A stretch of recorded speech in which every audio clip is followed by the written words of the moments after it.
Hi there, I'm Martin. With me today, Gary Johnson, who brings 40 plus years of sales leadership and now AI sales enabled insight. Welcome, Gary. Thanks, Martin. It's great to be here. Fantastic to sit down with you.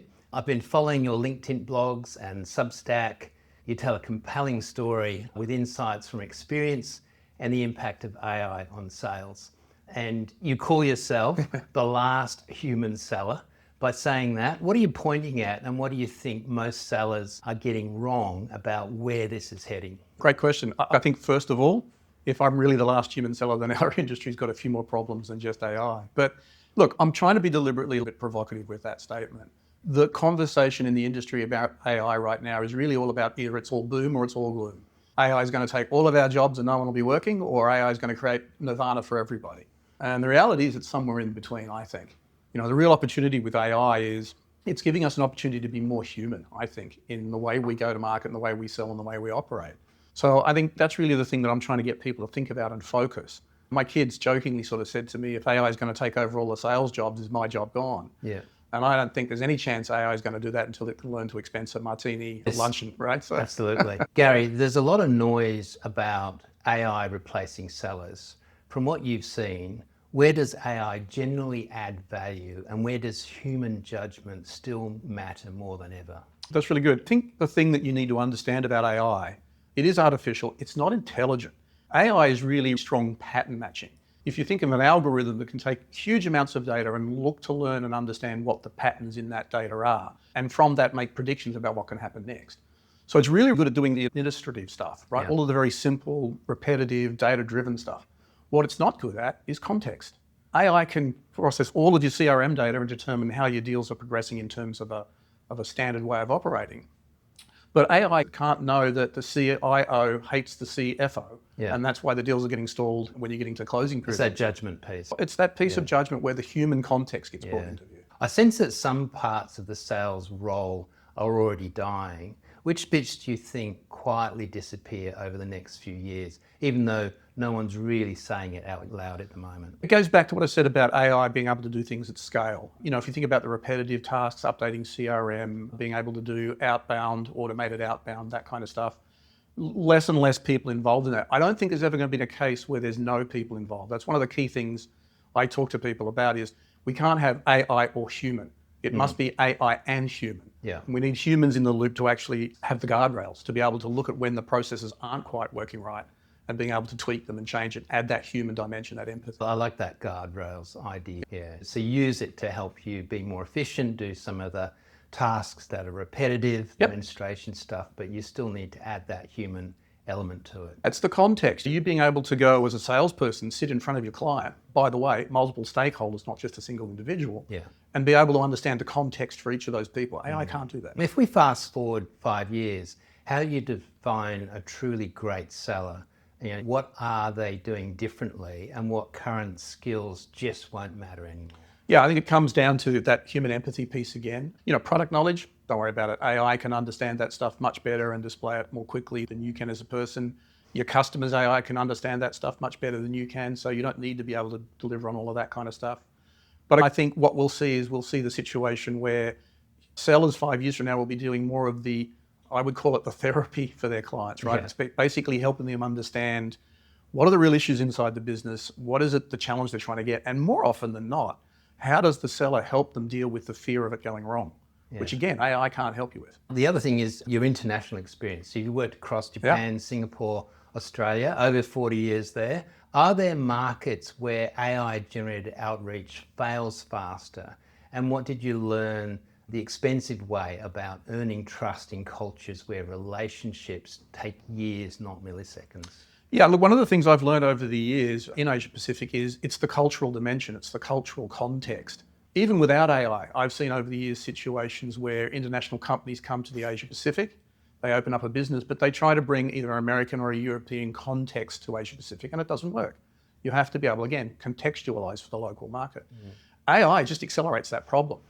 AI can translate a page of text from English to Japanese easily. it can't translate the context. I actually calculated, I think I spent $40 million worth of lost deals in Asia Pacific over my career, Wow. learning the cultural context. That's a heck of an education. Yes. and a heck of a tuition fee, which I'm glad I didn't actually have to pay. But I think that's the challenge is it's using AI to figure out how to automate and speed up the stuff that accelerates and helps us do what we do, but allow us to have the human context. We talk about the Asia Pacific region. From my experience, relationships become quite critical also, and who you know and your network. Yep. So that's obviously the human element again is going to play a big part. There's a concept in Japan called nemawashi, and it's something that you need to understand if you're trying to sell into Japan. Nemawashi literally means working around the roots. And it's a phrase, comes from, I think, bonsai background, the idea of with a plant, you prune the roots to prepare the plant, that kind of thing. In the sales or in the business context, the idea is you actually have to go around all of the stakeholders in a deal well before you get into the meeting room to decide how the deal's going to get done. So in Japan, what you learn is the deal is done before you get to the point of the decision. Right. The deal is done because all stakeholders get to privately and quietly voice their concerns, get their questions answered, and they all come to the room with consensus around what they're going to achieve. And it's an interesting concept, and most cultures have some sort of similar view of that in Asia Pac. There could be a whole sales methodology around that. Nemawashi. Nemawashi, correct. Great word, I love it. I worry that some of the sales metrics we obsess over today are actively harmful. Which ones do you think distort behaviour, especially once AI enters the mix? I think what we're seeing there is there's a challenge or there's a difference between the way we need to operate today and the way we would operate 10, 15, 30 years ago, right? Then without the aid of AI, it was all about how do we create a process which automates the things that we do that makes them repeatable and therefore standardizes what we do. And the principle wasn't bad when we were just mere humans and pure humans that didn't have those tools around us. What's happening now is we're starting to see people try to accelerate and automate those things with AI, and that's bad. Because what we're seeing is we're seeing the AI automate biases, we're seeing the AI automate challenges in process that we didn't pick up before, but it's now doing it at scale. So you've got to make sure you've got that stuff right before you start to automate it. Yeah, a lot of people have made the mistake with AI projects to come in and automate their existing process. And you've really got to take a step back and say, okay, is that really the best process for us in the way that we need to operate today? Does it do the right thing for our sellers? Does it do the right thing for our customers? So look at the process, look at the data, and then you think about it. So buyers themselves are now using AI to evaluate options and challenge sellers. How does it change what they expect from a sales conversation? The bar is a lot higher than it used to be, right? As I said earlier, buyers now have their own AI that knows how to go out and do the market research, that knows how to go out and research you and your company. And basically, when you come to the table, they know a lot more about you than you think they do.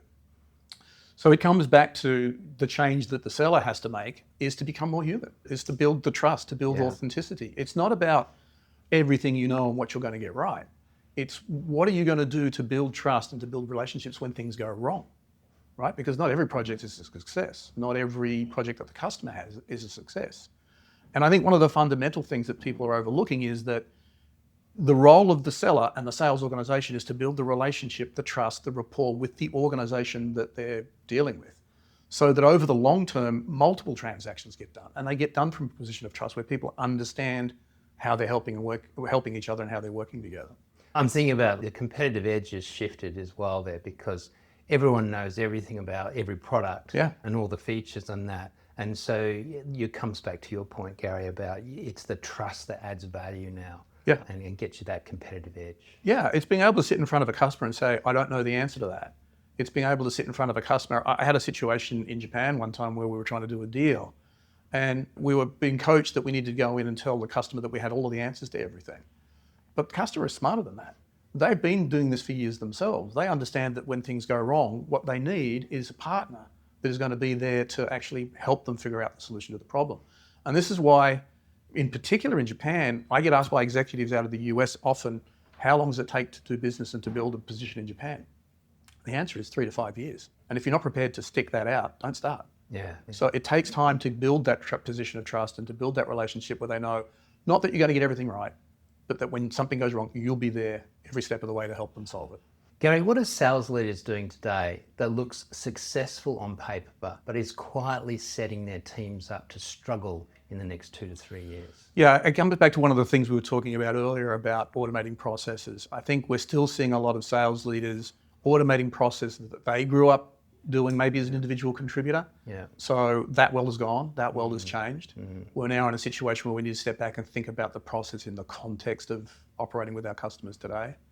I also see a lot of metric-driven processes that people are trying to drive, or sales leaders are trying to drive.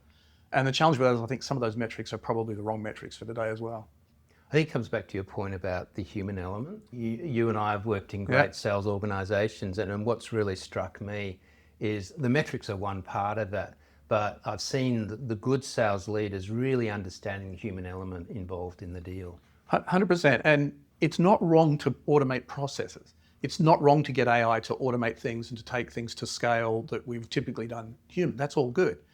But it's making sure that we have that human in the loop and that human that's involved in the process so that when things go wrong, as I said earlier, they understand how to fix them. The other part of it is, in our careers, we've both seen some incredible salespeople, and I think the best salespeople I've ever seen, the best salespeople I've ever worked with, are the ones that understood how to break the process, when to break the process. Not to be provocative, but because this engagement, this particular situation does not suit or fit the process. So again, it's having that human perspective and context to be able to know, this isn't working, we need to change something and do it differently. Yeah, I saw one of your Substack comments or blogs recently that talks to that point. You can do all this stuff and you've followed all the process, your metrics are tracking well, but it's that when do you step outside that and do something different? You see sales processes all the time where we've got to go to step one and we got to get from step one to step two, and these are the steps that we need to take to get there and all that kind of stuff. Not every customer or every deal read the playbook, right? Yeah. They've got their own way of doing things. Yeah. So you need to be ready to pivot. You need to be ready to move a different way if the things just doesn't. I like that idea of pivot, Yeah. which is really the human piece that you're bringing in there. Yep. If I can blog myself for a little bit of a second here, I'm actually just about to publish a new book called The Hero Pivot. Fantastic. Which is exactly about this particular subject, the idea of what, as a sales leader, you need to do differently in the concept. And when to pivot. When to pivot and how. I like that. Just because AI can do something in sales doesn't mean it should. Where do you think the ethical line sits and what happens when sellers cross it? We've seen it, right? Sometimes ethics gets thrown out the door in a deal when there's pressure on at quarter end, and sales leaders, as much as sales individuals, are guilty of that from time to time. So I think one of the good things that we should be trying to do is to build a process, build a methodology, build a culture which allows people to focus on staying ethical. If you're using AI in your sales process, there's nothing wrong with that. If you're not prepared to divulge that you're using AI, then maybe you should be rethinking whether you're using AI or not, right? Yeah. We've got to stop using AI or technology of any sort, frankly, in the wrong context. Now, by that I mean sales used to be about manipulation. It's not anymore, right? It was always be closing. Here are the 3 or 4 steps that we take to close the deal, manipulate the customer and get them to say yes when maybe they didn't think they wanted to. That's gone. That's been gone for a long time. So really trying to change the culture in a sales organization to be about value add. How do we help the customer achieve their outcomes? And look, I think it depends. If it's high volume transactional selling, AI can take care of that, and it really is transactional. I want this, I'm happy to pay that price. That's all fine. But as you get into more complex selling, particularly in an enterprise environment, it has to come back to that value opportunity and your ability to build trust, as we've talked about. I like this idea of how AI is really challenging us to think about what AI be doing versus what are the bits where we're really adding value as a human now. I think what we'll see in organizations as this begins to develop is there'll be more focus in the learning part of the organization around helping people understand what it is to bring value to a customer, how it is to be authentic, how it is to have the empathy, what that actually really means in reality, not just in theory, and also how to be discerning to actually question what the AI is doing, to question what the process is, to question the outcomes that are coming out of AI. Right now, we know AI hallucinates. It's not always accurate. And teaching people how to actually monitor that and actually test or check for that is probably a really important skill that we don't all have today. I'm thinking there, Gary, there's perhaps a different type of seller that might emerge. And I'm sure you and I can name some sellers that are already there, that they know what that is. But I think there's a whole lot that have followed the process, run the metrics, and that's got to shift a little bit.